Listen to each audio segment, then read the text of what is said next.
जय बद्री विशाल के जयकारे और सेना की परंपरागत धुनों के बीच भक्तों ने अपने आराध्य को अलविदा कहा। 17 नवंबर को रात 9:07 पर शीतकाल के लिए बद्रीनाथ मंदिर के कपाट बंद कर दिए गए। कपाट बंद होने से पहले अपने भगवान को देखने के लिए भक्तों की भीड़ उमड़ पड़ी।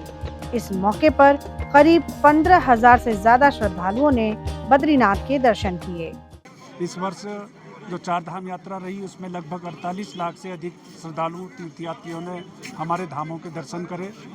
और आप जानते हैं कि इस वर्ष जो हमारे कपाट थे चार धाम यात्रा के, वो काफ़ी देरी से खुले हैं। 10 मई को कपाट खुले हैं, जबकि गत वर्ष अप्रैल माह में 25 अप्रैल को कपाट खुल चुके थे और इस वर्ष कपाट जल्दी भी बंद हो रहे हैं। लेकिन उसके बावजूद गत वर्ष के मुकाबले इस वर्ष जो प्रतिदिन यात्रियों की संख्या का औसत रहा है वो गत वर्ष के मुकाबले अधिक रहा है।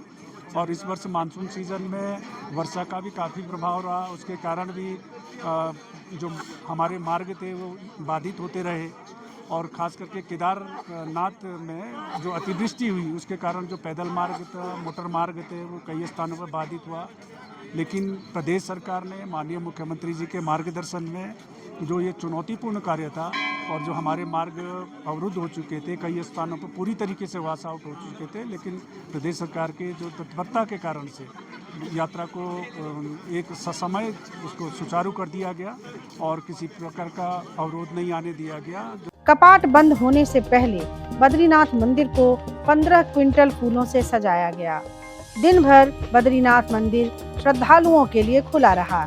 सुबह 4:30 बजे से बद्रीनाथ की अभिषेक पूजा शुरू हुई। भगवान का तुलसी और हिमालयी फूलों से श्रृंगार किया गया। देर शाम 7:45 पर मुख्य पुजारी अमरनाथ नंबूदरी ने स्त्री वेश धारण कर लक्ष्मी माता को बद्रीनाथ मंदिर में प्रवेश कराया। बद्रीनाथ गर्भगृह में सभी देवताओं की पूजा अर्चना और आरती के बाद उद्धव जी और कुबेर जी की प्रतिमा को गर्भगृह से बाहर लाया गया। रात 8:10 पर शयन आरती हुई। उसके बाद कपाट बंद होने की प्रक्रिया शुरू हुई। रावल अमरनाथ नंबूदरी, धर्माधिकारी राधा कृष्ण थपलियाल, वेद पाठी रविंद्र भट्ट और अमित बंदोलिया ने कपाट बंद करने की प्रक्रिया पूरी की। रात 8:15 बजे माणा गांव की कन्याओं की तरफ से तैयार घृत कंबल बद्रीनाथ भगवान को अहाया गया और अखंड ज्योति जलाकर रात ठीक 9:07 पर भगवान बद्रीनाथ के कपाट शीतकाल के लिए बंद कर दिए गए। भगवान के अलग होने की कल्पना मात्र से भक्त भावुक हो उठे। त्रिपुरी में बड़ी भावुकता का क्षण है। लोगों के मन में एक भावुकता है, एक सेंटिमेंट है कि अब हम 6 महीने तक भगवान बद्री विशाल के दर्शन का पूर्ण लाभ अर्जित नहीं कर पाए।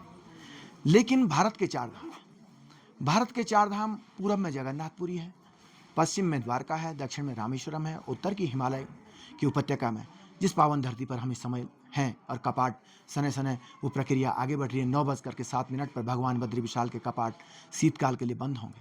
वो तीनों धामों के कपाट वर्ष पर्यंत पूरे साल भर 12 महीने आम श्रद्धालुओं के दर्शनार्थ लोग जाते हैं, सनातन धर्मावलंबी वहाँ जाते हैं और दर्शन का पूर्ण लाभ अर्जित करते हैं।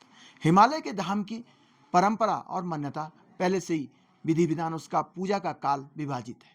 वो पूजा का काल किस ढंग से विभाजित है कि बैसाखे मासिते देवा गच्छन्तु निज मंदिरम कार्तिकेतु समागत्या पुनः अर्चांग चरन्ति च ततो वैशाखमारभ्य मानुषं संचयात् लभन्ते दर्शनम पुण्यम पापकर्म विवर्जिता षड्मासे देवते पूज्या षड्मासे मानवेस्तथा। अब मैं अंतिम जो लास्ट स्टंजा है, षड्मासे देवते पूज्या षड्मासे मानवेस्तथा। 6 महीने भगवान श्री बद्री विशाल, भगवान श्री हरि विष्णु मानवों के द्वारा पूजित होंगे और मानवों की ओर से पूज्यपाद रावल जी के द्वारा, जो अन्य उनके साथ सहायक के रूप में भोग व्यवस्था में डिमरी पुजारी के द्वारा, अन्य जितने भी समस्त सनातन धर्मावलंबी, न केवल भारत के पूरे विश्व के सनातन धर्मावलंबी, उनकी ओर से भगवान का वंदन हो रहा है, पूजन हो रहा है। ऐसा नहीं कि भगवान बद्री विशाल की अब पूजा नहीं होगी शीतकाल में। शीतकाल में भी भगवान बद्री विशाल की पूजा होगी और उस पूजा का दायित्व आज से देवर्षि नारद जी के पास, देवर्षि नारद जी प्रधान अर्चक के रूप में भगवान बद्री विशाल की पूजा अर्चना करेंगे। और कपाट बंद होने के साथ ही श्री महालक्ष्मी के साथ भगवान श्री बद्री विशाल, भगवान श्री हरि विष्णु जगत कल्याण के लिए तपस्थ हो जाएंगे। ये धार्मिक महात्म्य है। इस साल अब तक 14,20,000 से अधिक यात्रियों ने भगवान बद्री विशाल के दर्शन किए। बद्रीनाथ के कपाट बंद होने के साथ ही चारों धाम की यात्रा संपन्न हुई। अब श्रद्धालुओं को 6 महीने बाद ही अपने भगवान के दर्शन होंगे। तो कैसी लगी आपको हमारी ये जानकारी, हमें कमेंट बॉक्स में जरूर बताएं। बाकी धर्म कर्म से जुड़ी तमाम जानकारियों के लिए सब्सक्राइब कीजिए हमारा डिजिटल चैनल और देखते रहिए न्यूज नेशन स्तुति। न्यूज नेशन अब व्हाट्सएप पर खबरों के ताजा अपडेट के लिए न्यूज नेशन के इस QR कोड को स्कैन करें।